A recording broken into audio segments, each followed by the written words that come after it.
विद्वता, वाणिज्य और व्यापार का कारक बुद्धदेव जब दशम स्थान में प्लेस होता है तो मंत्रेश्वर महाराज कहते हैं, विद्वान, बलवान, बुद्धिमान, सुखी, सत्कर्म करने वाला, सत्य पर दृढ़ रहने वाला और हर कार्य में सफलता प्राप्त करने वाला। ये भावानुसार है, लेकिन हम लोगों की चर्चा सिंह लगन की है। तो सिंह लगन में भी लाभेश और धनेश बुद्धदेव होते हैं। वो जब दशम स्थान में बैठते हैं तो उसमें भी मंत्रेश्वर महाराज का कथन है कि धनेश अगर दशमस्थ हो तो मनुष्य स्वाभिमानी, विद्वान, बहुत धनी, बड़े परिवार वाला, और जब लाभेश दशमस्थ हो तो जातक राजा से वंदनीय, गुणवान, अपने धर्म में रति करने वाला, उत्तम बुद्धि युक्त, सत्य वक्ता और इंद्रिय सुख पे विजय प्राप्त करता है। ये बहुत बड़ा बात है। ये पुस्तकों की बातें अभी तक जो हमने आपको बताई।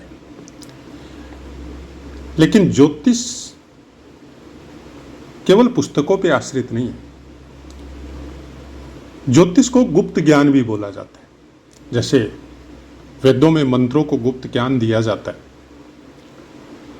लेकिन वेद सबके लिए अभी प्राप्त करने की क्षमता सबके अंदर है और सबके लिए प्राप्त है। कोई समय था कि हाथों से लिखा हुआ ग्रंथ किसी किसी के पास होता था और उसी को पढ़ने के लिए विद्वान लोग उसको गुरु बनाते थे, उसके समीप जाते थे और उनके पास कुछ ऐसी दृष्टियां होती थी,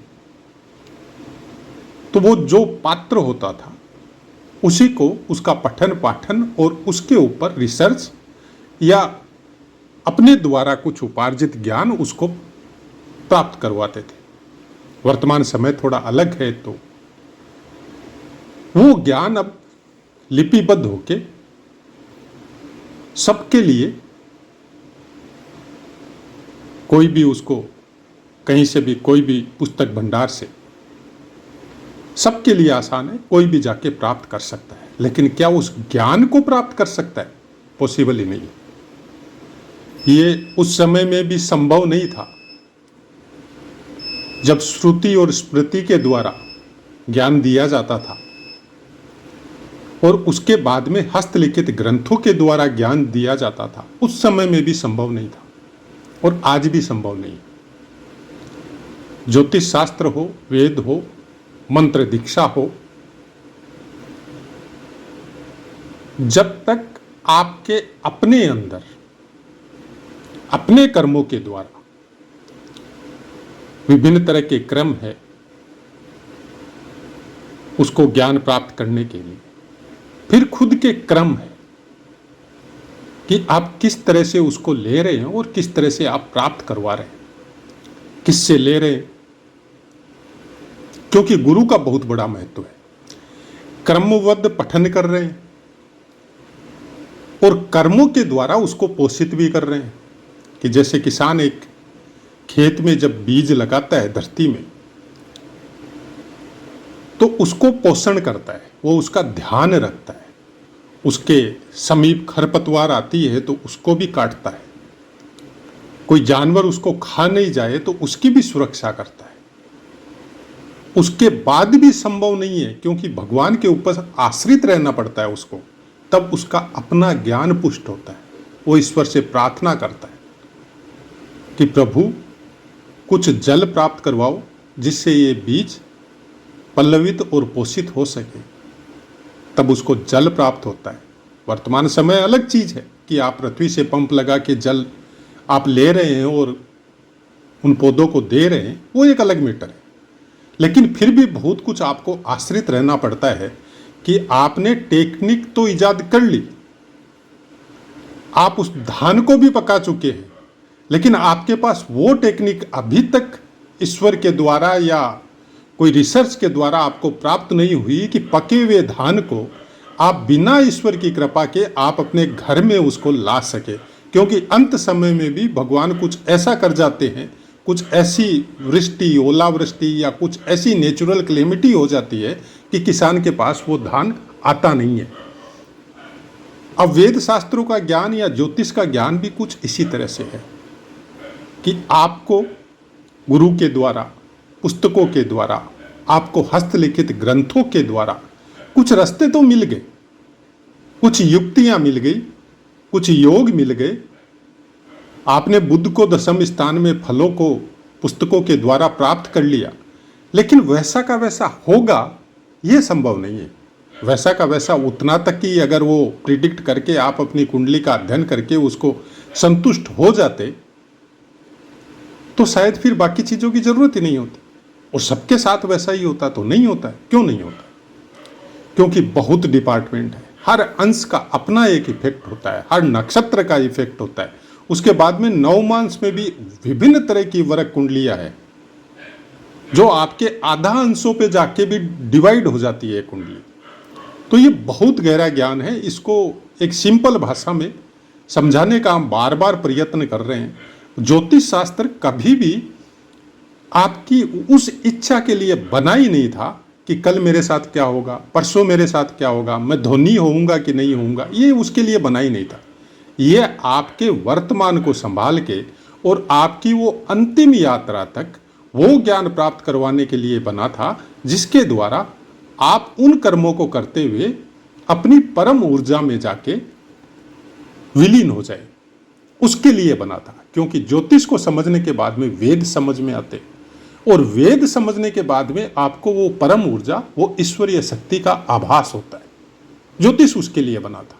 लेकिन वर्तमान का समय, हम पहले भी बोला है कि किसी के ऊपर आक्षेप या कोई तोहमत हम कभी नहीं लगाते, क्योंकि सबका अपना अपना ज्ञान है और सब उस ज्ञान में धुरंधर है। सबका अपना रास्ता है कोई चीज़ को प्राप्त करने का। कि आपको धनी होना है तो आपका अपना रास्ता है, आपके पुत्रों का अपना अलग रास्ता है, बाकी आपके साथी है, दोस्त है, उनका अलग रास्ता है। तो सबका अपना अलग अलग रास्ता है। कोई भी एक रास्ते से अपने टारगेट को अचीव कभी नहीं करता। कुछ फिक्स चीज़ें हैं जिसमें आप एक रास्ते से टारगेट को अचीव कर सकते हैं, जैसे खेल, जैसे कोई पुस्तकों के द्वारा ज्ञान लेके आपको डिग्री लेना है, वो कुछ चीज़ें फिक्स है। लेकिन जहाँ बात आती है गुप्त ज्ञान से संबंधित, जहाँ बात आती है ज्योतिष से संबंधित, जहाँ बात आती है वेद शास्त्रों से संबंधित, जहाँ बात आती है तंत्र मंत्र से संबंधित, तो फिर वो रास्ता सबका अलग अलग है। कोई ध्यान के द्वारा पहुँचता है, कोई ज्ञान के द्वारा बुद्धि से नहीं पहुँचेगा, हमेशा ध्यान रखिए। और बुद्ध बुद्धि का कारक है। बुद्धि ये डिसाइड करती है कि आपके लिए कौन सी चीज उचित है।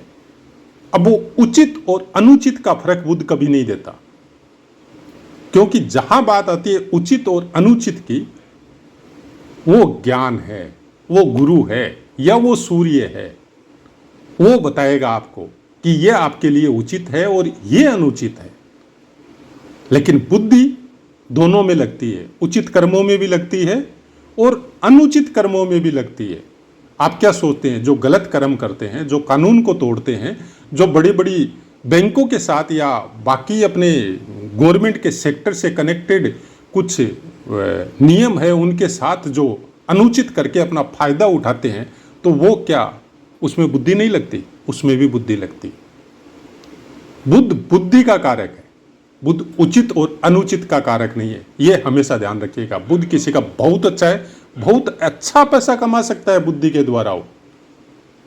वो लोगों को अपनी वाणी के द्वारा भ्रमित कर सकता है, वो लोगों को अपनी वाणी के द्वारा सही रास्ते पे भी ला सकता है। बड़े बड़े कथावाचक या बड़े बड़े साधु संत वर्तमान समय में सोशल मीडिया में बहुत प्राप्त होते हैं हम लोगों को, और उनकी वाणी सुन के मन द्रवित होता है, प्रफुल्लित होता है, आनंदित होता है और उनके भक्त हो जाते हैं।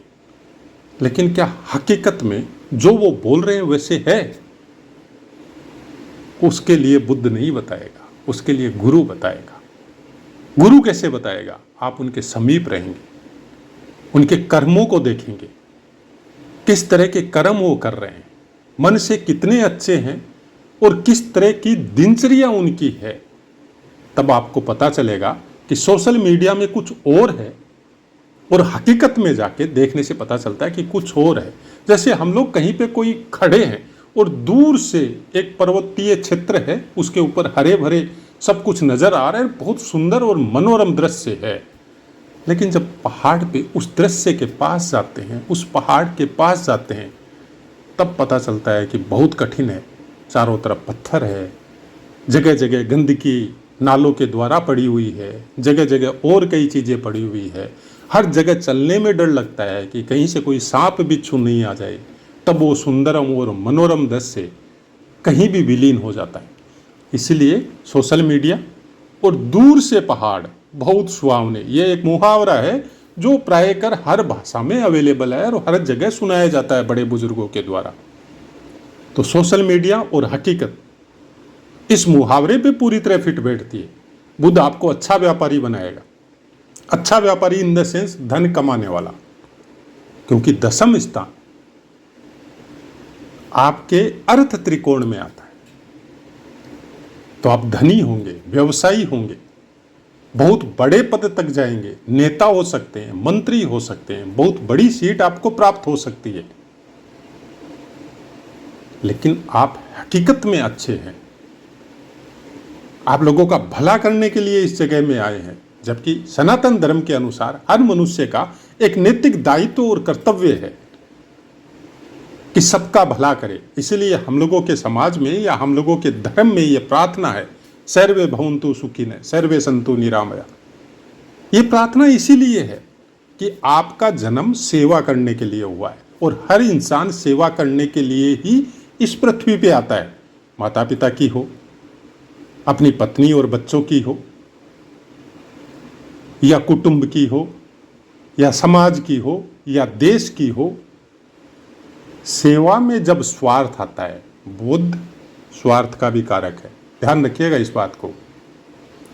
और स्वार्थ में भी कई रूप है। किसी का स्वार्थ है कि मेरे देश का बहुत नाम हो, बहुत भला हो, मेरा देश और मेरे देशवासी उन्नति करे, वो भी स्वार्थ है।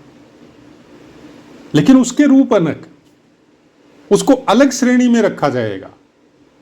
जिसका स्वार्थ है कि मेरा पिता बहुत उन्नति करे, अलग श्रेणी में रखा जाएगा। लेकिन जिसका स्वार्थ है कि केवल मैं उन्नति करूं, केवल सुख मेरे को मिले, वो श्रेणी फिर अलग आती। उस श्रेणी में उत्थान का काम नहीं है, उस श्रेणी में पतन का काम है। पतन कब होगा? सनातन धर्म की व्याख्या के अनुसार प्रारब्ध के भोग भोगने के लिए आप पैदा हुए, लेकिन कर्म आपके अपने हैं। भोग भोगने में स्वार्थ और निस्वार्थ, इसके लिए प्रारब्ध नहीं है, इसके लिए नैग्रह है। उसके लिए आपको पूरी तरह फ्री किया है भगवान ने कि आप कौन सी मेंटलिटी लेके अपने प्रारब्धों का भोग करते हैं। आपके प्रारब्ध के अनुसार आपके पास दुखों का भोग हो सकता है, सुखों का भोग हो सकता है, धन संपदा की मात्रा मिल सकती है, गरीब घर में पैदा हो सकते हैं, बहुत ही बुरी कंडीशन में आ सकते हैं, अंग भंग हो सकता है। लेकिन बात जब मनुष्य जीवन की आती है, सनातन धर्म की आती है, आप कैसी भी परिस्थिति में रहो, अपने मन को, अपने कर्मों को डिगने मत दीजिएगा। जब वेद पुराण और भक्ति सागर या भक्तिमाल की कथा या अलग अलग भागवतों का जब हम लोग स्मरण करते हैं या उनको सुनते हैं या उनको पढ़ते हैं, तब अनेक तरह की कथाएं हम लोगों को सुनने को मिलती है। लेकिन उसके ऊपर गौर कितना करते हैं, उसको समझते कितनी तरह। आपके कुंडली में अर्थ धर्म काम मोक्ष 4 त्रिकोण बने हुए हैं, और जिस त्रिकोण में जितने ज्यादा ग्रह आपको मिलेंगे, आपके जीवन में वो त्रिकोण सबसे ज्यादा इफेक्टिव होगा। ये लिख लीजिए आप। किसी से पूछने की दरकार नहीं है कि एक ऐसी कुंडली आई और उसमें उसके ग्रह थे 3रे में, 7वें में और 11वें घर में। अब वो आके पूछता है कि मेरा अच्छा समय कब आएगा। हमने केवल इतना ही बोला जब तक महिलाओं के ऊपर अपनी दृष्टि को चेंज नहीं करोगे, तुम्हारा अच्छा समय इस जीवन में भी नहीं, अगले जन्म में भी नहीं आएगा। अब उसके साथ उसके परिवार के भी कुछ बंधु थे, इसलिए हम ऑनलाइन देखते नहीं है, क्योंकि ऑनलाइन देखते नहीं है तो ऑनलाइन देखने से सही बातें आपको बता नहीं सकते। और ऑनलाइन कोई कुंडली आई, उसको ऐसी भाषा भी नहीं बोल सकते, तो वो भी चुप हो गए। उस बच्चे को थोड़ा तकलीफ हुआ, लेकिन उसकी कहानी तो उसके परिवार के जो बच्चे आए थे वो जानते ही थे। तो बोले इससे छुटकारा कैसे मिले? वो इससे छुटकारा नहीं मिलेगा, ये प्रारब्ध लेके आया है ये। अब इस प्रारब्ध का अगर आपको पतन करवाना है, आपको ठीक करवाना है, तो पहले तो इसको संकल्प लेना पड़ेगा। फिर अनवरत आप ऐसे जगह में निवास करवाइए इसका, या नौकरी लगवाइए जहाँ पे साधु संतों की, अच्छे संतों की सेवा हो सके। महीने में कम से कम 5-7 बार, हर 3 दिन बाद में इससे फास्टिंग करवाइए। फास्टिंग भी ऐसा होना चाहिए कि जल के सिवाय कुछ नहीं जाए, क्योंकि काम की मात्रा तब बढ़ती है जब आप अन्न का सेवन करते हैं। तो जिस त्रिकोण में सबसे ज्यादा ग्रह होंगे, उस त्रिकोण का इफेक्ट आदमी के ऊपर सबसे ज्यादा होगा। दशम स्थान अर्थ त्रिकोण का है, इसलिए बोलते हैं कि दशम स्थान में जब कोई ग्रह बैठता है और अच्छी कंडीशन में बैठता है, तो फिर वो आदमी धनी होता है।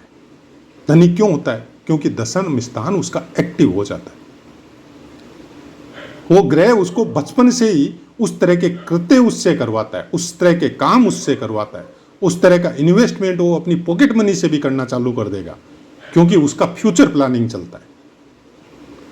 आम आदमी से धन के मामले में वो जरूरत से ज्यादा एडवांस होता है।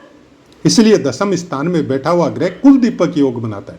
कुल दीपक योग का मतलब ये होगा कि यह आदमी अपने परिवार में सबसे ज्यादा पावरफुल और धनी होगा।